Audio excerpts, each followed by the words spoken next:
It's good to be with you here, and we are going to discuss the book of Romans, or from the book of Romans, and these are the things that we are going to deal with. Paul wrote this book for a particular reason, and the church was having division. The church had issues, and in order to bring them together, and Paul was writing this book, and he wrote some important things there. But to give a framework, if you go to the next slide, to give you a framework, Romans chapter 5:12 is the verse that I want to start with for today.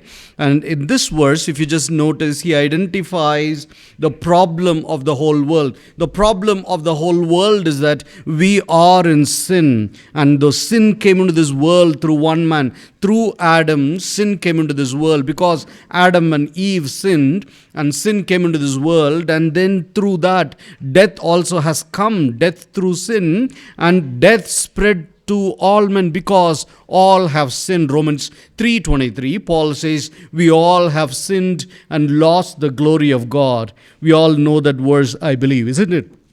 Next verse, and I like this verse as well. This is verse 17.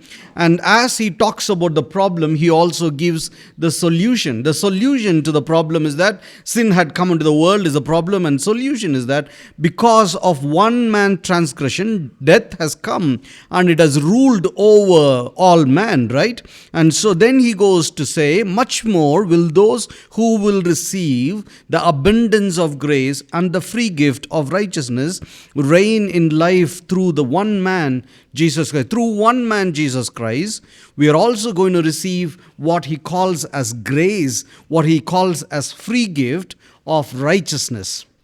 And this will reign in our lives, Paul says. It is a beautiful, beautiful topic that he is giving. And so we are going to dwell into this and understand who God is and the sovereignty of God through these verses. Next slide, if you just go to, we can see something interesting. When I was young, when I was doing my college studies, I worked for about 10 days.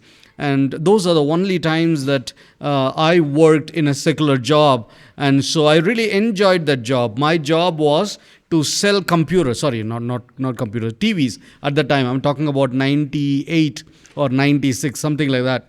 Anyway. So at the time while we were selling TV, Samsung just came into India. So Samsung TV was just launched in India. And at the time they had this other TV called Thomson. I'm not sure if you know. Young people will never know this one. Thomson TV. And the Thomson TV was nothing but Dianora TV's remodeling, because the Dianora TV was a failure, and then they issued this another TV called Thomson TV. Young people will not know the TV also. So I'm just really talking about the old age, isn't it? I feel more old nowadays. And few of the young people are saying yes also. I'm not that old anyway. So I was the one who was selling Thomson TV, and while I was selling the Thomson TV, I will just show the sharpness. Now if you just increase the sharpness and other things, you can easily identify the difference. In those days, you cannot identify the difference because the technology was not that great. So I will just go to the people who are coming and buying things. I will just increase the sharpness and decrease the sharpness and show to them, see, it is not that great. Look at my TV, Thomson TV, and it is a great TV to buy. I will just tell them. And my friend was also the promoter for Samsung, right? He will just later on come to the people, and then he will say, I'm going to tell you this TV, Thomson TV is basically a Dianora TV. It's a failure model. And immediately they will leave my TV and buy that TV and go away. So this was the way that we used to sell at the time. 10 days I worked, and then we took the money and went to Goa. That is another story. And here the focus is called as ambush marketing. Let me say it again. Ambush marketing. In a marketing strategy, they use this one to put down the other product. Paul, I think, is doing something very similar here. If you just see this one, right? The first one is called, the next one. They say Coca-Cola is on the second floor, and then Pepsi had put the ad saying everywhere. So it's called ambush marketing, to put down the other products. And I think Paul is doing something very similar. If you go to the next slide, in first chapter in Romans, he will talk about if you're going to the idols in order to get righteousness, you will will never be able to get righteousness if you are worshipping idols. That's the ultimate focus in Romans chapter 1. Because I'm covering large portions, I'm speaking faster. So please bear with me. And I'm going a little faster because of that. And I'll try to slow down in between. The first one is that Romans chapter 1, he will saying, if you go through the idols, if you worship the idols, you will never get righteousness. What you will get, I'll just show you. It is not there in the slides. I will just show you. He will just go on to talk about how you will get more sins instead of righteousness, which will be the focus in chapter 1. In chapter 2, he will say, if you are a Jew and if you think that you can get righteousness through law, through the commandments, you will not also get righteousness, which is the focus in chapter 2. And then later on in chapter 3, verses 21 onwards, he will give his product or his gospel, and he will say, if you believe in this gospel that I'm giving you, you will get righteousness. So this is the focus for 3 chapters. Are you with me? Are you with me? First chapter, if you're going to idols, you will not get righteousness, you will get more sins, isn't it? And then in chapter 2, he will say, if you are Jews and if you have law, you will also not get righteousness, but you will have more sins as well. And then he will talk about his gospel in chapter 3. So he is doing ambush marketing, putting the other 2 products down so that he can elevate his own product. I want to call his product as JC Cola. Do you know what that is? JC Cola. JC Cola is nothing but Jesus Christ gospel. But we saw Coca-Cola, right? So I just put that one and say, if you really want to have righteousness, buy JC Cola, JC Cola, JC Cola. Anyway, this was supposed to be a joke. Nobody is laughing. Let's go to chapter 1. So in chapter 1, verses 18 to 32, he says, if you are Gentiles and if you are going to the idols, you will not get righteousness is the focus. And if you notice, he begins by saying, verse 18, he is saying, wrath of God has come upon you. And then he says, you know God.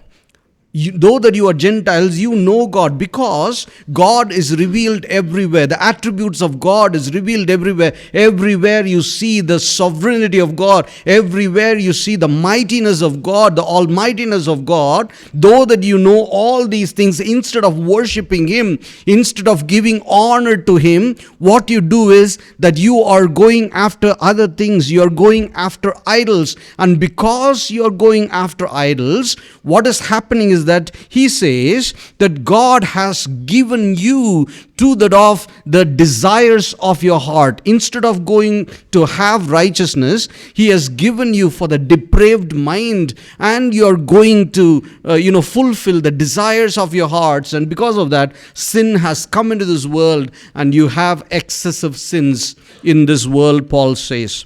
And if you notice in verse 26 and 27 and others, Paul would say, women do unnatural things, relationships with other women. Men have unnatural relationships with other men. And because of that, sin is really prevalent among you, because you are not honoring God and you are basically doing what you really want to do. Because you are in flesh and you are in sin, you are doing this. Young people, one thing that I just want to quickly say and then move on. If we don't worship God, if we don't honor God, if we don't give due honor to God, what will happen is that automatically, and we may go into the other paths, and we may be going towards a dangerous path towards sins. And the one way that we can safeguard ourselves is by honoring God and praising God. So one thing that we see in chapter 1 is this, that we have to identify the sovereignty of God and thank God and honor God, through which that we can be saved. And so in chapter 2, he goes, second slide and next slide, if you just see, you are Jews. If you are Jews, you have the law. God has given us the commandments. And so if you just keep the law, and you will be safe, you will be righteous. But what happens is that you are also doing exactly the same thing those Gentiles are doing.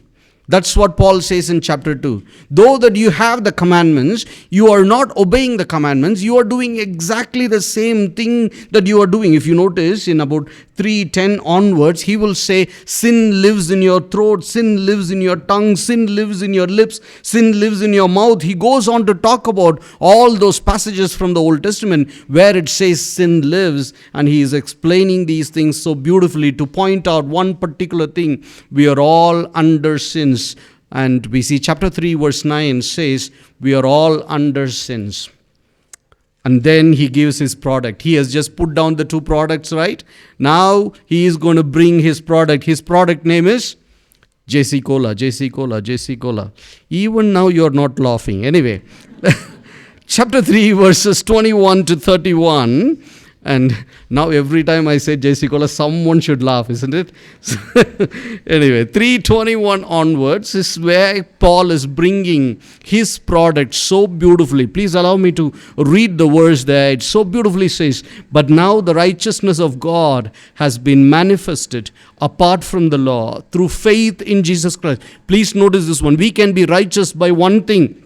And it is in faith in Jesus Christ for all who believe, for there is no distinction. Whether you are a Jew, whether you are a Gentile, no distinction. And for all of us, we have only one way of receiving this righteousness, and that is by having faith in Jesus Christ. But I want to identify one important thing, brothers. It is not by us going after some idols or some temples or some places that we can be righteous. Not by we obeying the commandments that we can be righteous. We are righteous. We are saved by one thing, because God has manifested. Please notice this verse very carefully, where he says, God has given his Son. Because he has given his Son, because he is sovereign enough and he is big enough, he is almighty enough, he has given his own Son to us so that we will be saved. How beautiful is that? As we saw earlier, Adam sinned. Humanity sinned. And from then onwards, we see over and over again how humans sin. Over and over again, we see how we rebelled against God and we really became enemies of God. We have seen that through the history. But still, God has sent his only begotten Son into this world, and he is so big enough, he is so sovereign enough that he has provided all the needs necessary for us to be saved. That is the beauty of this gospel that Paul is saying. Shall we just turn to our neighbors and say, we don't have to do anything for our salvation. Just have faith, because God has given everything. Shall we say that? Shall we turn to others and say, we don't have to do much. God has done everything for our salvation. And then turn also and say, JC Cola, JC Cola, JC. Chapter 4 is, in order for a product to sell well, what do? You have to have an ambassador. In TVs, you have Dhoni. Now I just put my time hero.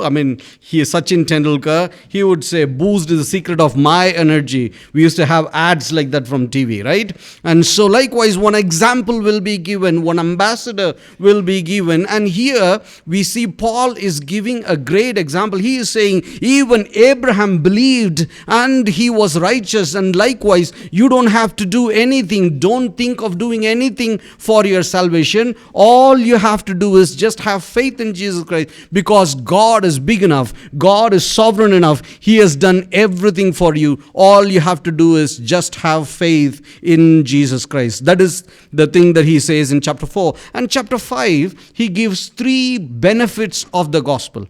If you drink this cola, JC Cola, if you go with Paul's gospel, 3 good things will happen to you. 3 benefits will happen to you. Like the advertisements, right? In the advertisement, if you drink this boost, what will happen? And you will be energetic. You will play like him. I bought the boost and I drank the boost. I could never hit the ball like the way that Tendulkar hit. But anyway, that is another story. And here he says, if you receive this gospel, you will have 3 benefits, he says. Number 1, he says, you will have peace with God. I told you already, we were enemies of God. Imagine we being enemies of God. We being enemies of God. Do you all have enemies? Do you have enemies? You're all holy people. You don't have enemies. So when we have enemies, imagine that enemy is a powerful person. He can do anything and everything.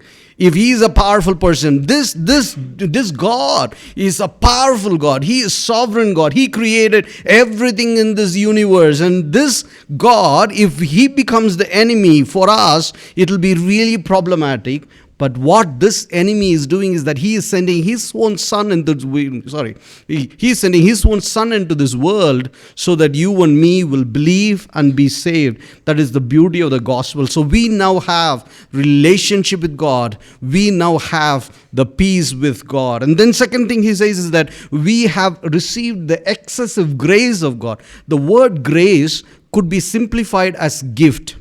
Free gift from God. That we receive grace from God. And it is a beautiful thing that we receive the grace to enter into relationship with this God and also to receive all the blessings that he is going to give. And then third thing he says is that the hope of the glory of God is also given. Which means the hope is there of the glory of God. You and me will enter into the glory, which means we will have communion with God, in the end of times. So you and me will have relationship with God. We will receive the glory also, he says. But in order for us to receive glory, Paul also says something very interesting. He says we need to enter into suffering, it seems. Glory does not come so easily. And in order for us to receive this hope of the glory of God, we will enter into suffering. And when we have suffering, we will have character, proven character. And when we have character, we will have hope. And I believe that it is one of the reasons why we all may enter into suffering. And sometimes some people get married because of that anyway. So Paul says these three benefits that we will have. Number one is peace with God. Number two is grace with God. Number three is the glory of God. So the sixth point is that when we receive this God, when we receive this righteousness, what will happen to us? What will happen to us? How can we live a holy life is the one that he is talking about. So now Paul is going to give the problems of this gospel. Meaning you receive this gospel and also we have certain problems that we have to face is the one that he says. In chapter 6, if you go to the next one, chapter 6, now Paul will say we have to be holy. How many of you want to say, I want to be holy? 3 people. Okay, thank you. We all want to be holy, isn't it? We all want to be holy. We all want to be holy because Bible says we have to be holy like the Father himself is holy. But how many of you are holy? It's very hard for us to say, See, it is like a question that we ask, how many of you are humble? If you raise hands, that will be a problematic question, isn't it? So if we raise hands, we are not humble anymore. So here, Paul says we have to be holy. How? The secret is that number one, he says in the 14 verses, he says we can be holy by being dead to sin. Before we were alive to sin, we were active in sinning and we were sinning every day. Now we should be dead to sin. If you are in Christ, be dead to sin. He says number two, he says that we have to be slaves to righteousness. Before we were slaves to sin, automatically what came? Sin came out. When we were slaves to sin, automatically sin came out, but now we are slaves to righteousness. And number three, he says, we are dead to the law. We don't have to obey all these 613 commandments. And in those days, one of the commandments is that you should not carry anything on Sabbath. Okay? You should not carry anything on Sabbath. And if your house is burning, what you do is that if you have 10 coats in your house, what you do, you cannot carry your coats because these coats are very, very valuable, right? In those days, clothes are very valuable and you cannot carry those things. What do? You can wear 10 coats. When your house is on fire, when everything is on fire, slowly wear one by one coat and you cannot also run. You have to slowly walk out. So those were the laws of the Old Testament interpreted by the rabbis. But now here Paul says you are dead to the law. You don't have to obey all these laws and you are already righteous. And so later he says in chapter 7, from 7 to 25, he says, I want to do all these things.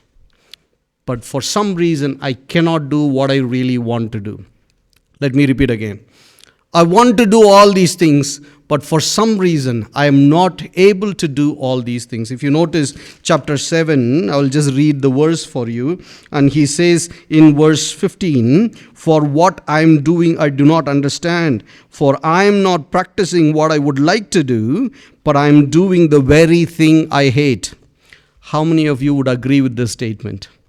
Paul, in his maturity, he was writing this not in the beginning of his Christian life. He was writing this in his maturity. He wrote this book, and after a few days or few years he dies, right? He goes to Jerusalem, he gets caught, and after that he goes to Rome, and then he was caught there, he was in the prison there. A few years later he dies, isn't it? So he writes this book in the very last stages of his life, and there he says, the thing that I really want to do I cannot do, the thing that I don't want to do I do. How many of us get angry when you don't want to get angry? Sometimes we do things that which we do not want to do, even though we really don't want to do. Somehow it just comes out. Paul explains this so beautifully. It is because we are in the flesh, we are in the sinful flesh, though that the law is really a good thing. And when the law comes to our flesh, what happens is that the only thing that comes out is sin. How many of your parents taught you how to sin? How many of your parents taught you how to sin? Let me ask the question another way. We have parents here. How many of you teach your children how to sin? But have you noticed, if you are for your small child, you say, don't touch this child will go and touch that, isn't it? The thing that you say don't do, all you have to do is just say don't do, they will go and do it. It is because, why? Because we are in this flesh, and the flesh is sinful. Paul says because of that, when the law comes to us, when the commandment comes to us, automatically sin comes out. And it is one of the reasons, parents, please don't tell your children don't do. When Paul says our flesh is sinful and we are sinful, how can we live a holy life? This is the focus for me, dear friends. This is where I want to identify the sovereignty of God, the greatness of God. We are living in the sinful flesh. We are living in an enabled condition where we cannot bring in holiness in our lives. And so Paul says this so beautifully in chapter 8, verses 1 onwards. And I will just read this one for you. It's a beautiful verse where he is talking about something very, very important. Where he says, "For God has done what the law, weakened by the flesh, could not do." Do you see this one? Very important verse. What Paul says is that what the law could not do. Law, when it comes with the flesh, all that it can do is bring out sin, isn't it? Law with flesh brings out sin.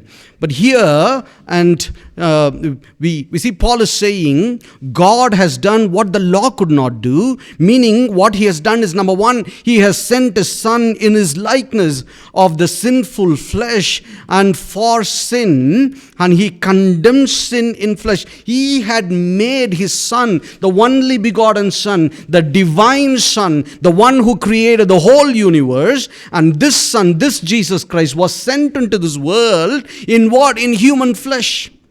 In human flesh, that he came into this world so that he can kill the sin, or the word is condemn sin in the flesh, so that we will fulfill all the requirements of the righteous requirements of the law.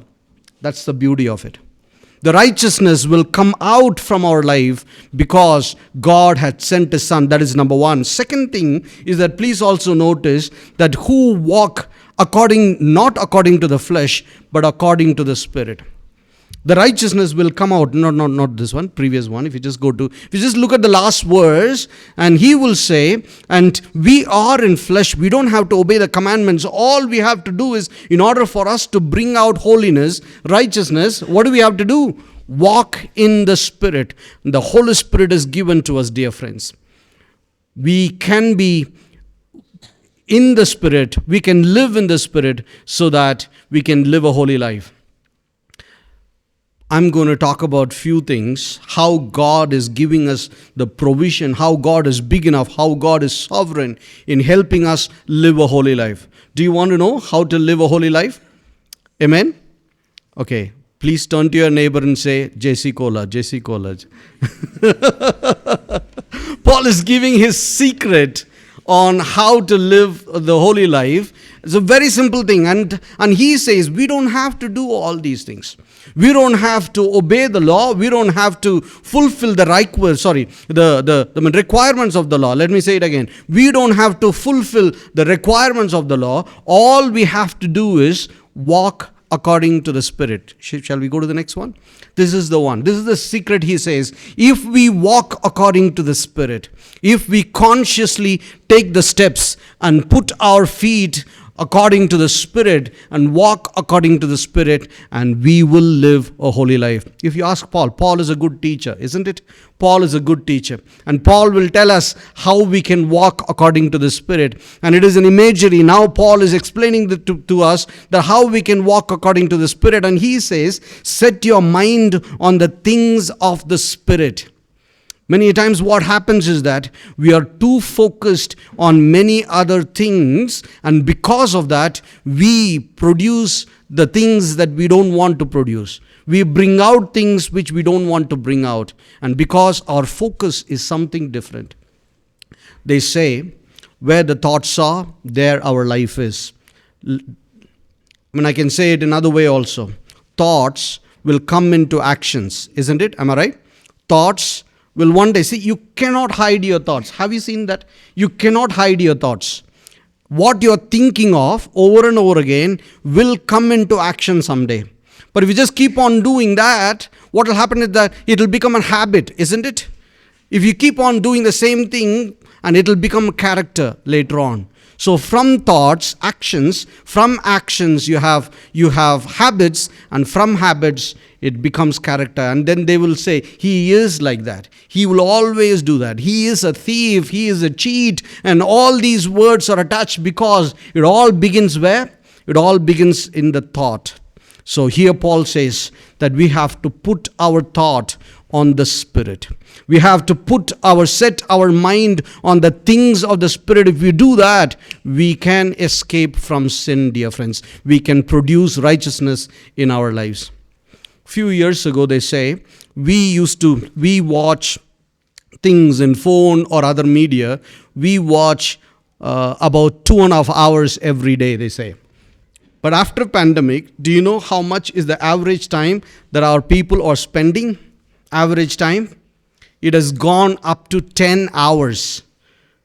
10 hours a person is watching things and entertaining themselves, it seems.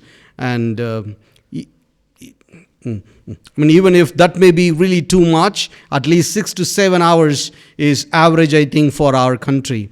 The sad reality that what we are seeing around is this, that we are watching several things that we should not watch. We are looking at things that we should not look at, and we are thinking on things that we should not think of. And now what will happen is that it can become an action, and later on it can become habit, and then it can become character, and it can only produce bad things. And so the focus is that let us start thinking on things that are really of the Spirit. And when we do that, we will be in the Spirit. Let's go to the next slide. And then we will live in the Spirit. If we do these things, we will be in the Spirit. And not just that, we also need to do a few things, really important things. Paul says in Romans chapter 8, verse 13, when we live this life, when we are inside the Spirit, and something is going to happen, the deeds of the flesh may just pop up. Because we are in the flesh, and because we also have certain things exposed in the previous life, and because of that, certain deeds of flesh may just come out sometime. And at the time, we have to be vigilant. If you are in the Spirit, what we have to do is we have to kill the deeds of the flesh. And as we kill the deeds of the flesh, and we can live a holy life according to Paul. Paul says that we have to be like the cowboys.